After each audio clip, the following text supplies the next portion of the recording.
I used to measure our marriage in small comforts. The scrape of a chair at breakfast, the flick of her wrist when she salted pasta, the way our dog, Duke, curled up against her legs during movie night. 20 years makes its own music. Ours sounded steady, until the pauses between notes got longer than the notes themselves. Her new girls' nights started as a harmless calendar entry. Then they got louder in the group chat, later on the clock, and quieter in our kitchen. She put her phone face down more, laughed at messages without explaining the joke, wore perfume to networking events, and came home with a lift in her voice that didn't belong to me. I'm a logistics supervisor. I count trucks, minutes, miles. Patterns either make sense or beg for questions. I didn't accuse her the first night. She came home giggling about karaoke with the girls. I watched the pattern. The next week, her company hosted a project milestone party. Her boss, Grant, shook my hand like he was squeezing a lemon dry and called me big man twice in 10 minutes. He had that brand of confidence people rent for the night. When we left, he slapped her shoulder and said, "Don't stay boring too long," like I was a chair she'd outgrown. 2 nights later, she announced another girls' night. Same bar, same mascara. She only wore for conferences. When she walked out, Duke watched the door longer than usual. I sat at the table and stared at the wood grain until the clock hit 10. The group location pin she'd shared for safety had been turned off. That was new. I didn't break anything. I opened our phone bill online. Numbers don't gossip. They tell what they can and leave you with the rest. One number led the pack, Grant's. Dozens of calls, a latticework of late-night texts. I clicked our doorbell camera history and watched last Friday's 1:12 a.m. recording. My wife, Lisa, stepping from a rideshare. A dark sedan idling. The passenger window lowering just enough for me to see Grant's chin. The cut of his smile. The palm he pressed to the air like a half-wave no one should have seen. The screen didn't ask me what I planned to do. It just asked if I wanted to save the clip. I did. I call my brother-in-law, Josh, because he's the person I trust to speak plain when I'm tempted to make speeches. He drove over with 2 coffees and a bag of stubborn advice. He didn't say, "Are you sure?" He said, "You want truth or fireworks?" "Truth," I said. "Then keep it boring," he answered. "Document. Don't perform." The children, our daughter, Maddie, 16, and our son, Cole, 13, were asleep upstairs. I felt an old, protective anger rise, the kind that wants to barricade staircases with declarations. Instead, I set my jaw and made a list. I pulled phone logs, downloaded bank statements, and matched rideshare receipts to doorbell timestamps. I didn't plant trackers or hack passwords. I didn't snoop in dressing drawers. I used what any husband who pays the bills and maintains the Wi-Fi already has access to. The next day, I called a lawyer I knew from church, someone kind who talks like the law is a set of tools, not a bat. She laid out paths like lanes on a road. You can leave quietly, she said. You can confront. You can request counseling. If there's workplace misconduct, you can alert the proper people with proof. Whatever you choose, don't involve the kids as weapons. I promised I wouldn't. A week passed. The pattern didn't change. When she announced another girls' night, I nodded and kissed her cheek like I always had. "Be safe," I said. It felt like signing for a package I didn't order. I spent that evening setting a table for a different kind of dinner. I packed her suitcases, clothes, toiletries, the framed photo of our wedding at the lake. I set them by the door like a truth that could no longer live in our closet. I queued a video playlist on the living room TV, doorbell clips side by side with the phone bill summaries and the credit card receipts. For meals at places we never visited together. Not a reel to humiliate. A record. At 9:30, I knocked on Maddie's door. She slid out a headphone and saw my face and removed the other. "What's wrong?" "Family talk in the living room," I said. "Nothing to do with you. Just facts." Cole appeared, hair messy, controller still in his hand. "Is Duke okay?" "He's fine. This is about grown-up things. You can ask any question. There won't be yelling." They sat on the couch, closer to each other than usual. I felt older than my years and more certain than I had been in months. When the door opened, Duke barked once and trotted halfway to the foyer. Lisa stepped in with the breezy voice of a woman composing a text. It died when she saw the luggage. Her keys clicked against the bowl. Maddie's eyes were already wet. Cole's jaw was set in that way boys use when they're not sure if they're allowed to be scared. "Mark," she said, my name a plea and a command. "What is this?" I picked up the remote and hit play. The first clip, her laughing under the porch light, a hand on a man's shoulder that wasn't mine. The second, the call logs I'd anonymized into bars. No names, just volume, a skyscraper of minutes. The third, a restaurant charge and a rideshare drop-off within 5 minutes of each other, all mapped to the same neighborhood where Grant rents a one-bedroom polished like a showroom. "No," she whispered, to the screen or the room or time itself. "No."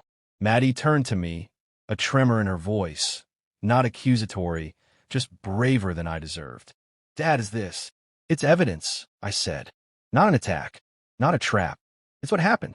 Lisa stepped forward and grabbed the remote. I let her. She clicked through 5 more clips like a person trying to fast forward out of a nightmare. Then she stopped on one, the angle of the porch cam catching Grant's car, the way he sat back and waited while she kissed the air near his cheek, giddy, careless, someone I almost recognized and didn't. "Mark, please," she started, reaching for the old chorus. Stress, pressure, loneliness, 1,000 fragile strings we'd held together for years. "It's not what it looks like." "Then tell us what it is," I said. I didn't add we. The kids were already here. I wish they weren't. But lies don't ask permission before seating themselves at your table. Maddie spoke first, tears cutting quick, clean lines down her face. "How could you do this to Dad?" She didn't wail. She didn't throw. She looked like a person who has walked into the wrong home and realized the furniture is familiar, but the walls aren't. Lisa's face softened, mother voice ready. "Sweetheart." Cole stood, small shoulders squared the way boys see in movies and pretend is natural. "Don't sweetheart her," he said, voice cracking. "You did this." "Cole," I said softly. "No, Dad," he snapped, not at me, but behind me, past me, toward a future he suddenly understood would feel different underfoot. He picked up one suitcase, dragged it to the porch, came back for another. Youth makes gestures too big for its hands. I reached to stop him and stopped myself. Intervention wouldn't turn back minutes. Lisa put a hand to her mouth. "Mark, make him stop." "You made him start," I said, too quickly, then steadied. "Cole, leave the bags." "Seat." He obeyed, vibrating with a heat he didn't know where to place. Lisa stared at the floor, the way you look at puzzle pieces you know will never complete the picture you promised everyone you were making. My phone buzzed. A number I hadn't seen in months flashed. Her father. He and I had rebuilt a porch together 2 summers back, sweating and swearing and laughing. He called me son without thinking and meant it. I thumbed decline and then thought better. I answered and put him on speaker. If truth was going to show up, it would show up in surround sound. "Mark," he said, voice gruff, worried. "Is Lisa home?" "She's not answering." I had a strange feeling. "She's here," I said. "We're talking." "Good," he said, relief hard and fast. "Listen, Then he heard something in the room he couldn't see. The silence shaped like a courtroom, the sound of someone swallowing a lie. "Put me on speaker," he ordered gently. "You're on," I said.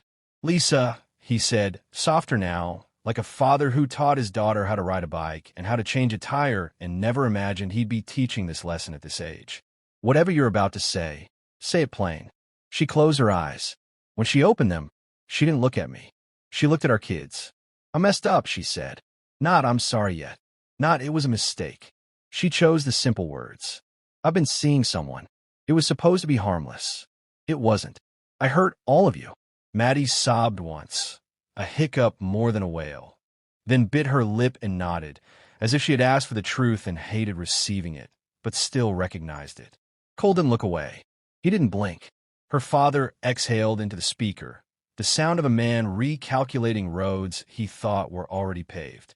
"Come stay here tonight," he said at last to me, not to her, "or I'll come get the kids. Whatever you need." I looked at Lisa. "You should go to your dad's," I said. "Take a night. Then we talk about next steps with counsel. No more improvisation." She reached for my hand. I didn't offer it. She let hers fall, a gesture incomplete, because that's what lies do, make every motion land half an inch shy of where it should. Our dog pressed his head against my knee. The TV screen returned to the home menu, a bright, blank rectangle like a hospital sheet. The suitcases waited. Maddie wiped her face with her sleeve and went to her room without slamming the door. Cole followed, not touching the banister, carrying his anger like a glass he knew would spill if he gripped too hard. Lisa looked at me, then really looked like she was trying to memorize the version of me before the room changed. "Is there any way back from this?" she asked. "Not tonight," I said. "Maybe not ever. But if there's a road at all, it starts with everything on the table. No more hidden rooms. No more girls' nights that are men in suits. Tomorrow we call the therapist. Monday we call the lawyer. I'll handle work. You handle honesty." She nodded once, picked up one suitcase, paused, put down, picked up her purse instead, walked to the door like she was stepping onto ice that only cracked if you ran, opened it, looked back at the kitchen where we taught our kids fractions, at the couch where we pretended the right movie could save a tired week, at me, then left. I stood in the doorway long enough for Duke to sigh and wander to his water bowl. My phone lit again. Same caller ID, her father. I stared at it. The room felt full of air I didn't want and couldn't live without. I took the call off speaker this time and lifted it to my ear. "Son," he said, the word catching, the rest forming like a storm line on radar. "I need to tell you something before she does." Her father's breath rasped over the line. "I should have called you weeks ago," he said. "Grant cornered me at a charity golf thing. He smirked like he owned the course and told me he was looking after Lisa on late nights. I told him to back off. He laughed. I confronted her the next day. She swore it was harmless. I wanted to believe her. I'm sorry." I sat at the edge of the kitchen chair, fingers pressed white to the wood. "Thank you for telling me," I said. "The kids are here. She's headed to your place." "I'll keep her there tonight," he said. "Tomorrow, you and I take the kids to breakfast. No speeches. Just steady." "Steady," I echoed and hung up. I stood in the hallway for a long minute, listening to the house relearn its own sounds. The refrigerator hum, Duke's soft sigh, a floorboard settling. Then I climbed the stairs and knocked on Maddie's door. "Can I come in?" She opened it. Eyes red, chin high. Teenagers are made of. Gumption wrapped around glass. Are we getting divorced?" she asked, the word heavy and awkward, like a suitcase she'd never wanted to carry. "I don't know yet," I said, because accuracy is kinder than optimism you can't keep. "Tomorrow we find a counselor. Monday I meet with a lawyer. Whatever happens, it won't be a secret, and it will never be your job to fix." She nodded and leaned into my chest like she was 8 again. Over her shoulder, I saw Cole leaning in his doorway, hands jammed into the pocket of a hoodie he didn't need. "You mad at me for the suitcase thing?" he asked. "I'm mad at the situation," I said, "and I'm proud of you for caring. Next time we lift with words." He snorted despite himself. "Okay." We made a plan. Pajamas, teeth, one episode of the dumb cooking show we all liked because the contestants were kind to each other. The rule was simple. No talking about grown-up business after lights out. They obeyed, not because they weren't thinking about it, but because they wanted sunrise more than they wanted answers that couldn't be given yet. Lisa texted at midnight. Asterisk, "I'm at Dad's. I know you hate me. I am sorry. Tomorrow." Asterisk, I typed back. Asterisk 10 a.m. at the counselor's office. I'll send the address. We talked boundaries. No kids in the room. Asterisk, she responded with a single word. Okay. I barely slept. At 5, I brewed coffee and wrote 3 lists. One for the kids' logistics, one for the house and accounts, one titled Simply Facts. I wasn't gearing up for a fight. I was building handrails so we didn't tumble through the week. At 9, we were in a counselor's waiting room that smelled like mild tea and new carpet. The counselor, Dr. Patel, looked like the kind of person who could hand you a sentence you didn't want and make you grateful for it anyway. "I don't referee," she said evenly when we Saturday. "I translate. You are here to make a plan that protects your children and respects the truth." Lisa stared at the floor. "I made a mess," she said quickly, as if speed could earn points. "I want to fix it." "You can't fix what you won't name," Dr. Patel said. "Let's start with naming." Lisa looked at me, then at the window. "I cheated," she said at last. "With my boss. For months." The words arrived like bricks set down where they belonged. We talked logistics, separate bedrooms, a temporary schedule so the kids would know which nights were quiet and which nights would be quieter still. No surprise visits. No relitigating after 9 p.m. A script for school and extended family. Asterisk, our family is going through changes. We appreciate privacy. The kids are not messengers. Asterisk. When it was over, Dr. Patel walked us out with homework, a list of boundaries, a promise to tell the kids the plan together that evening, and a referral to a group that helps teens when the ground under their house is shifted. On the way to the car, Lisa stopped. I know you've collected things, she said. Are you going to send them to HR? I'm going to send the truth where it belongs, I said. Quietly. Her mouth tightened. He'll say I pursued him. He'll say whatever keeps him the hero, I said. I'm done allowing that stage. After lunch, I sent the packet. Dates, times, policy citations. No adjectives. I CC'd a general ethics inbox and the chair of their audit committee. Public addresses anyone can find on a footer if they care enough to scroll. I closed the laptop and took Duke for a long walk by the river because sometimes the only antidote to ozone-level emotion is the sound of water minding its own business. By evening, an auto reply acknowledged the complaint. 20 minutes later, a human reply followed. Asterisk, we've opened a preliminary review. We may contact you for corroboration. Asterisk, I exhaled and focused on the script we would use with the kids. We sat on the couch, knees nearly touching, and practiced not looking like adversaries even though we were no longer a team. When the kids came down, I spoke first. Here is what you need to know. We're separating for now. You'll have a set schedule for dinners, drop-offs, and school stuff. Your mother and I won't use you to send messages. You do not have to pick sides. There will be days you're angry at both of us. That's okay. Lisa held out her palms like she was showing she had no weapons. I'm going to work very hard to earn your trust again, she said. I don't expect it quickly. I'm very sorry. Maddie nodded once, too adult for her years. Cole asked, do we still go to Grandma's on Sundays?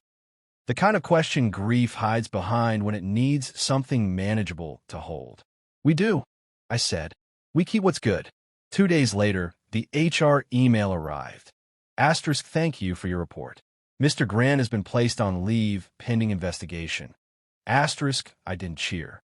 I forwarded it to my lawyer and then closed my laptop like it contained a living thing that needed to nap.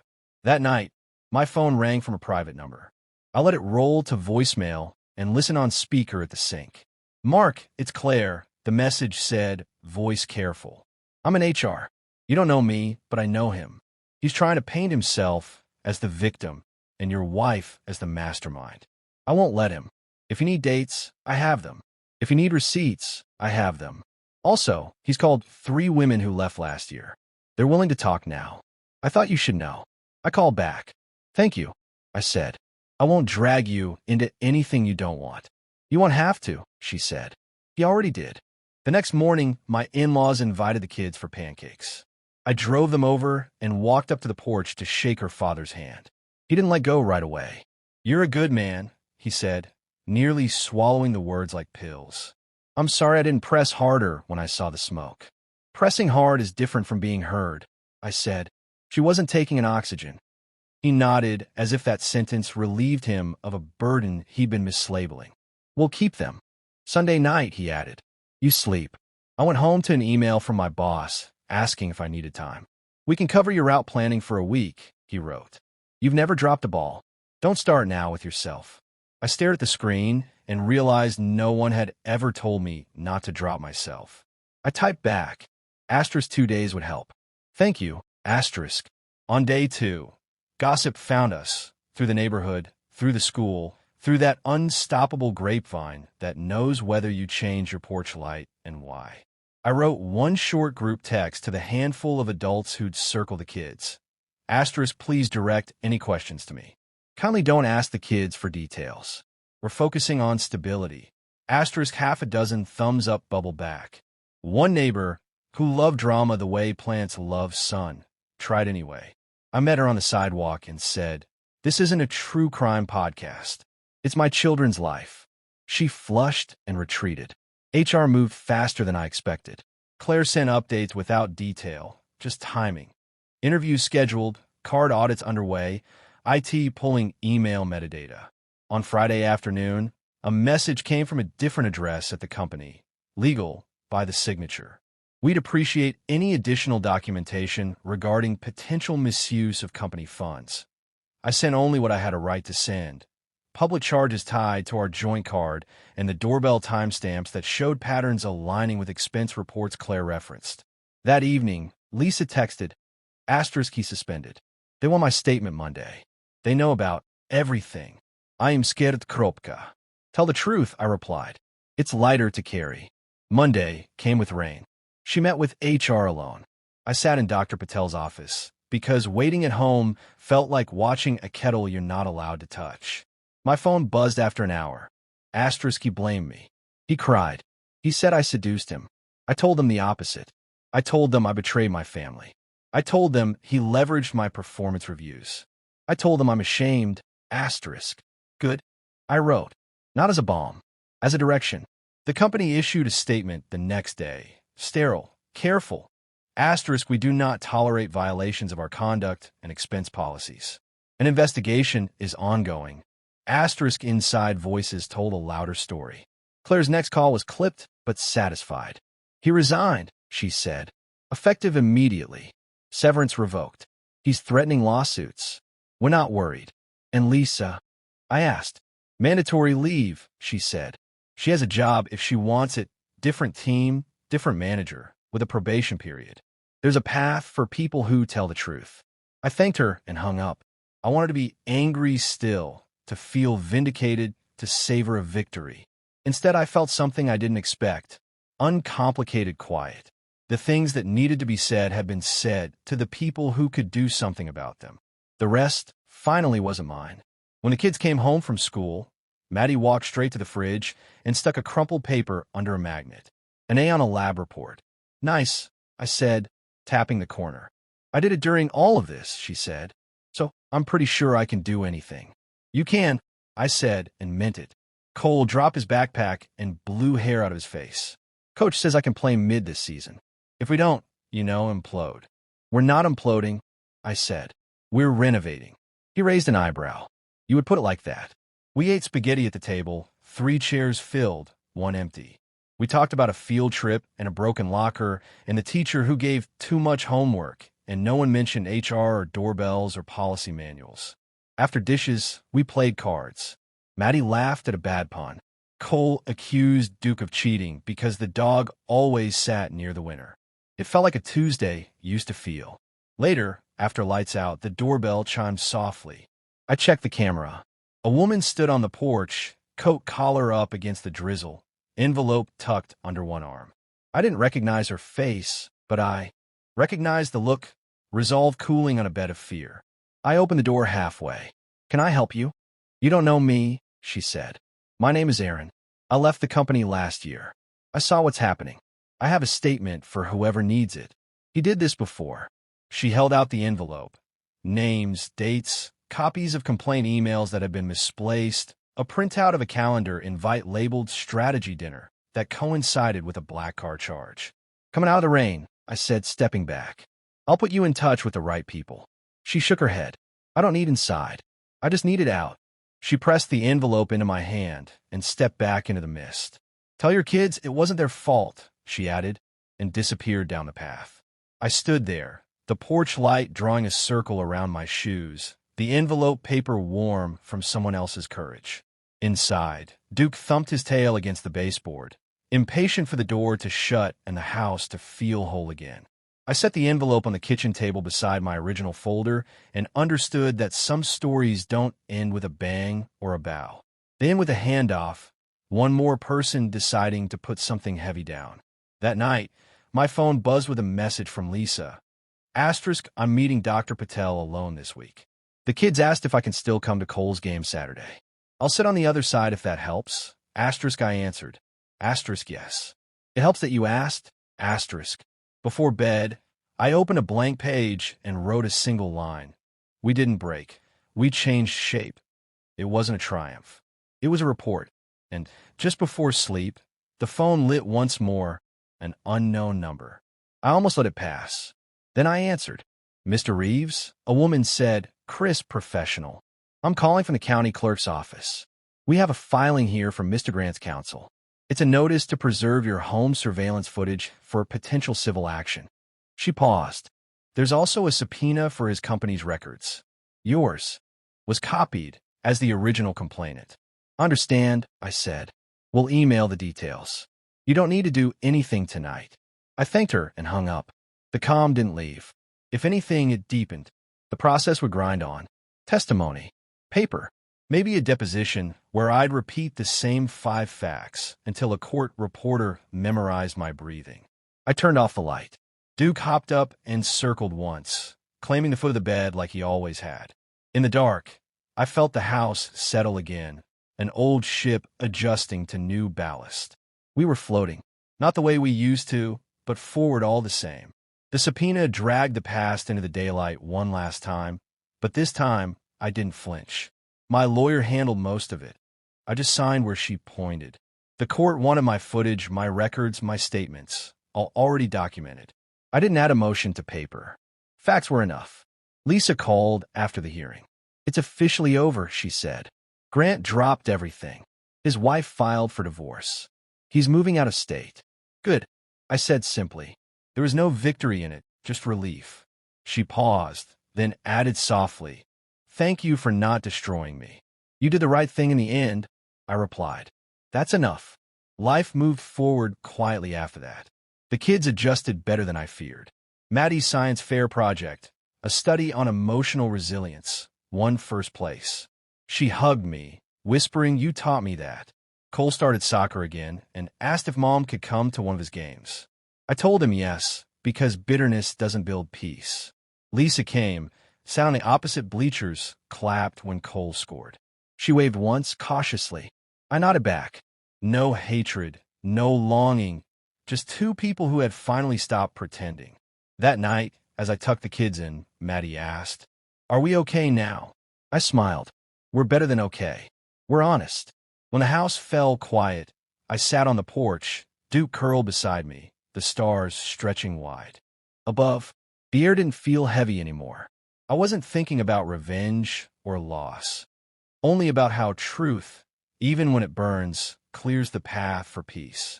Because sometimes the best revenge isn't payback or punishment. It's rebuilding your life so completely that the person who broke you becomes nothing more than a lesson you survived.